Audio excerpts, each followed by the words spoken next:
Assalamualaikum warahmatullahi wabarakatuh. Halo teman-teman, di video kali ini kita akan membahas sekilas materi mengenai trigonometri. Tapi harus tahu dulu nih, trigonometri itu apa sih? Nah, trigonometri adalah ilmu matematika yang mempelajari tentang sudut, sisi, dan perbandingan antara sudut terhadap sisi. Nah, pada dasarnya, dalam trigonometri, bangun yang digunakan itu adalah bangun datar segitiga. Kenapa segitiga? Karena dalam bahasa Yunani, kata trigonometri itu berarti ukuran-ukuran dalam sudut tiga atau segitiga. Jadi jelas, bangun yang digunakan adalah bangun datar segitiga. Oke. Ada 3 fungsi trigonometri yang utama, yaitu sinus, kosinus, dan tangen. Nah, apa sih definisi dari ketiganya? Sinus adalah perbandingan sisi depan dan sisi miring. Bisa dituliskan bahwa sinus theta sama dengan depan per miring. Kemudian kosinus, yaitu perbandingan antara sisi samping dan sisi miring. Bisa dituliskan bahwa kosinus theta sama dengan samping per miring. Dan tangen, yaitu perbandingan sisi depan dan sisi samping. Bisa dituliskan tangen theta sama dengan depan per samping. Nah, untuk mengingat atau untuk memudahkan mengingatnya itu bisa menggunakan jembatan keledai nih teman-teman. Jembatan keledai itu bunyinya sin demi kos sami tan desa. Nah, jadi teman-teman bisa nih supaya mudah mengingatnya gitu ya, menggunakan jembatan keledai yang tadi, sindemi kosami tandesa. Nah, oke. Selain fungsi utama tadi, itu ada juga nih kebalikan dari fungsi utama tadi, yaitu kosekan, sekan, dan kotangan. Selanjutnya yaitu sudut istimewa. Nah, pasti sudut istimewa ini sangat familiar sekali ya. Apa sih sudut istimewa itu? Nah, sudut istimewa itu adalah sudut yang sudah diketahui nilainya gitu. Jadi, sudut yang sudah diketahui nilainya tanpa menghitungnya terlebih dahulu gitu. Selanjutnya yaitu grafik fungsi trigonometri. Nah, grafik fungsi trigonometri ini bersifat periodik, teman-teman. Jadi, grafik ini itu akan mengulang nilai setiap periode tertentu. Jadi dia akan mengulang lagi ketika sudah mencapai periode tertentu seperti itu. Oke, selanjutnya yaitu nilai fungsi trigonometri di berbagai kuadran. Nah, di sini kita bisa lihat ya, ada 4 kuadran. Dari 0 sampai 90 derajat itu adalah kuadran 1. Kemudian 90 derajat sampai 180 derajat itu adalah kuadran 2. 180 derajat sampai 270 derajat itu adalah kuadran 3.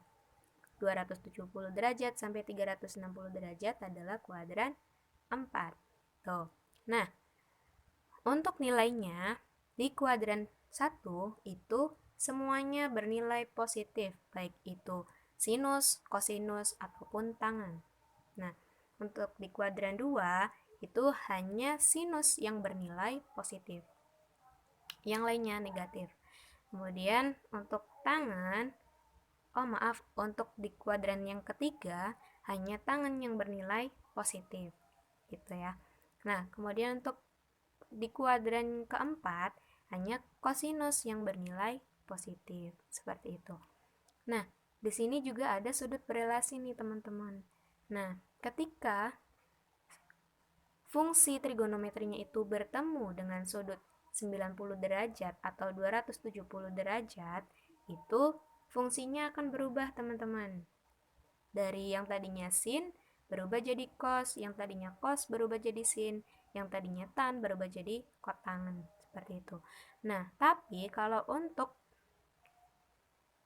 fungsi trigonometri yang bertemu dengan 180 derajat atau 360 derajat, maka fungsinya itu tetap teman-teman tidak berubah. Jadi sin tetap sin, cos tetap cos, dan tan tetap tan. Selanjutnya yaitu aturan segitiga. Nah, di sini segitiganya sembarang nih teman-teman, bukan segitiga siko-siko lagi. Nah, di sini tiap sudutnya itu berhadapan dengan sisi-sisinya, ya enggak? Nih contohnya misalkan sudut C berhadapan dengan sisi C. Nah, dari ketiga sudut yang berhadapan dengan sisi-sisinya itu sebanding teman-teman. Jadi di sini ada aturan kosinus nih. Aturannya yaitu A per sin A sama dengan B per sin B sama dengan C per sin C gitu. Nah, untuk aturan kosinus itu sudutnya ini diapit oleh dua sisinya teman-teman nih.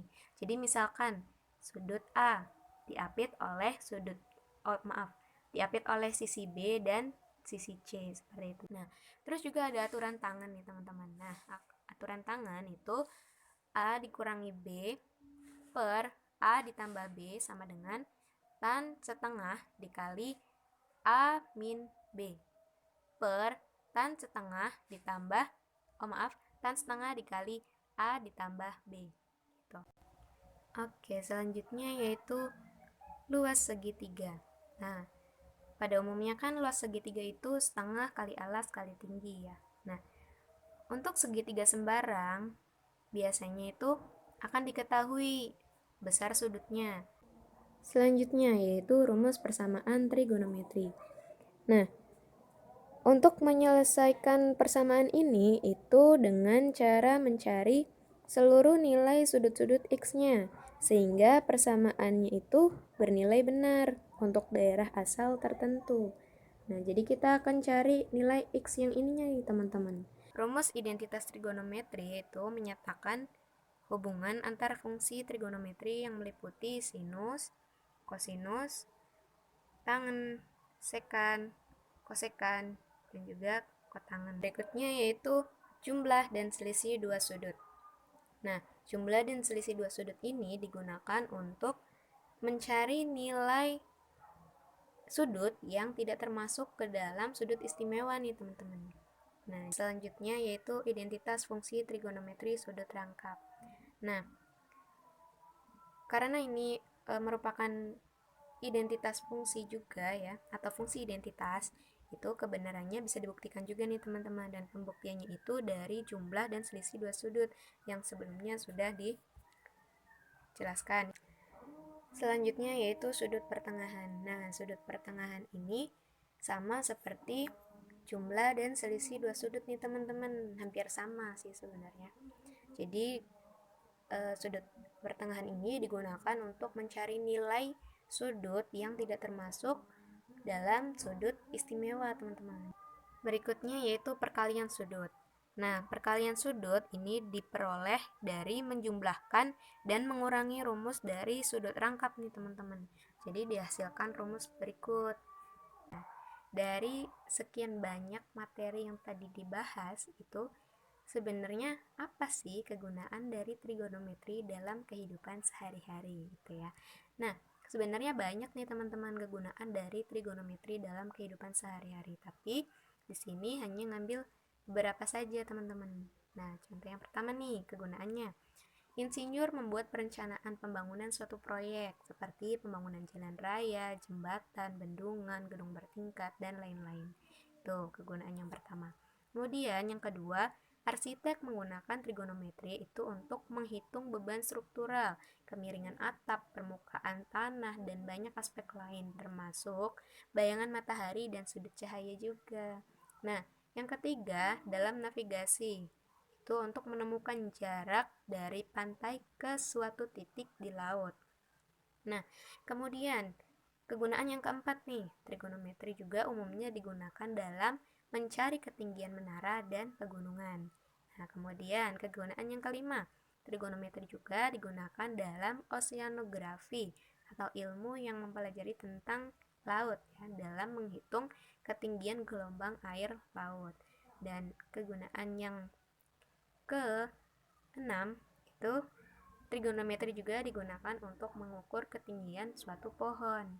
Nah, kemudian yang terakhir tuh trigonometri digunakan dalam menemukan jarak antara benda-benda angkasa gitu. Oke, sekian dari saya. Mohon maaf apabila ada kekurangan. Terima kasih sudah menonton. Wassalamualaikum warahmatullahi wabarakatuh.